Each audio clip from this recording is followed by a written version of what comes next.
Waaqayyoof yeroon dhabin.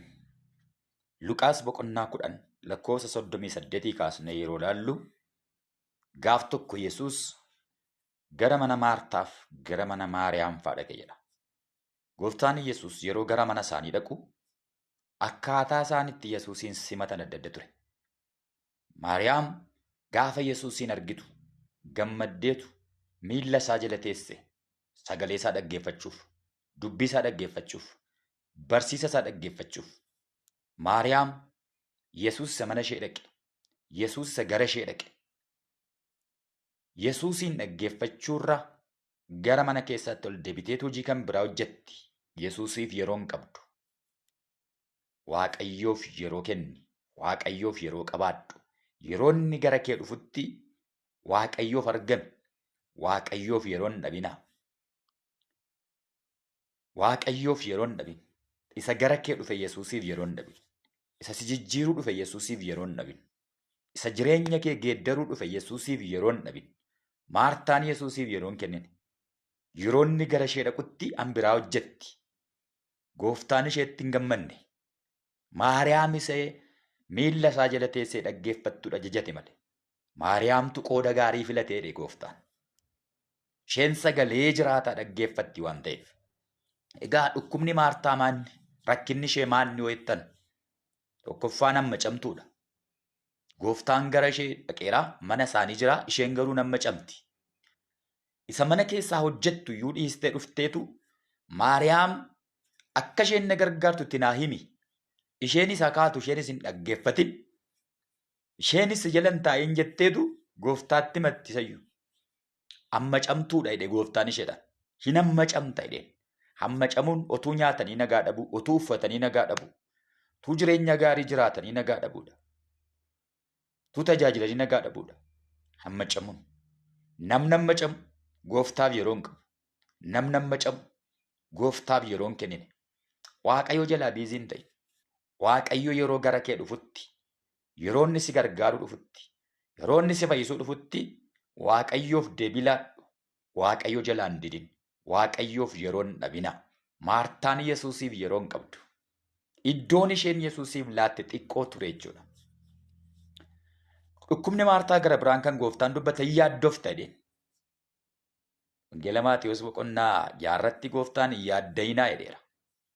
Yaadda'inaa. Simbirroota bakkee ilaalaa. Isaan hin sooqan hin araman.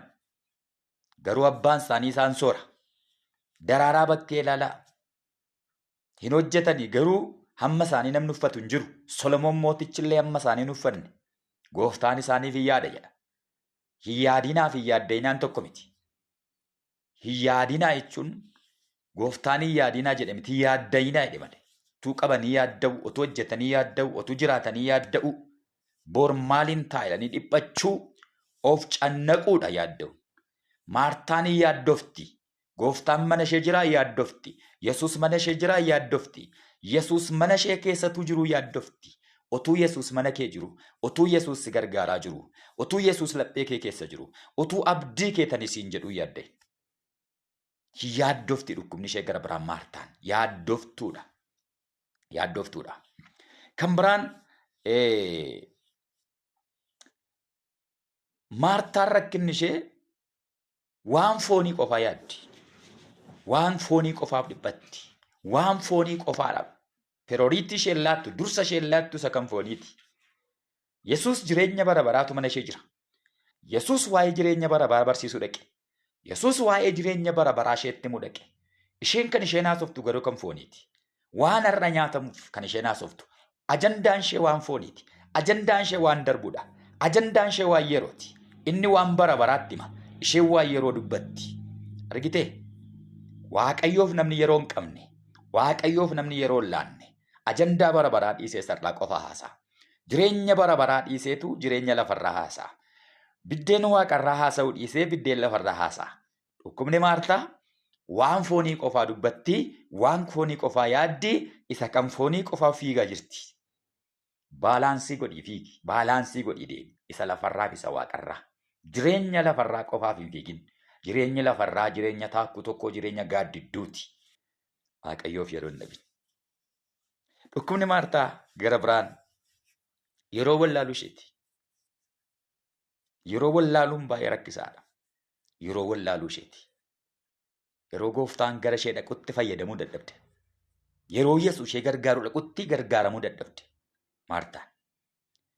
Maariyaam garuu kana hundumaa lafa keessee, yaadda'uu lafa keessee, cannaquu lafa keessee, dhiphachuu lafa keessee, hanfoonii qofaa lafa keessee miilla isaa jalatti gatte. Miilla Yesuus jala keesse. Miilla Yesuus jala keenyaa waan hundumtuu salphaadha. Miilla Yesuus jala teenyaa wanti hundumtuu salphaa. Ba'aa ofii baattu Yesuus jala kaayi. Maatewos boqonnaa 11:28 isin ba'aan kan isinitti ulfaate fidadhaa gara koo kottaa ani isinan boqochiisa jedhe gooftaan. Fudhaa kottaa jedhe. Narra kaa, na jala kaa jedheera.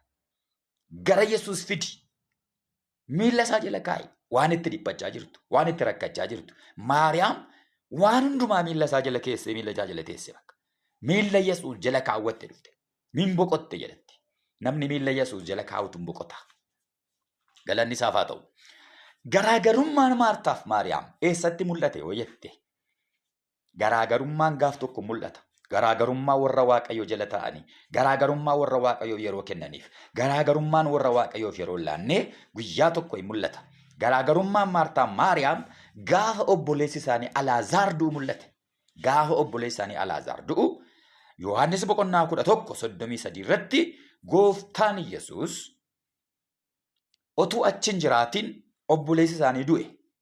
Maartaan gaafa Yesuus mandara isaaniitti dhiyaatu fiigichaan gadi baatee otuu inni mandaratti hin galiin simatte axxee waa'ee obboleessa du'utti himatte otuu ati as jiraatte obboleessi keenya du'eette. Yesuus immoo ana du'aa ka'uun jedhe. Silaa sagalee kaleessan barre isheen. Dubbii Yesuus Kiristoosiin dhoksaa isaan beettu isheen. Waa'ee du'aa ka'uun beettu isheen. Lubbuun Alaazaar Yesuus harka jira. Lubbuu Alaazaariin baatee gara ishee dhaqe Yesuus. Inni du'aa ka'uudha. Du'oonni sagalee isaan dhaga'u jedhamee caafame waan jiruuf. Maartaan isa gara du'aa ka'uusa boodaa haasofti. Yesuus irraa haasa'a.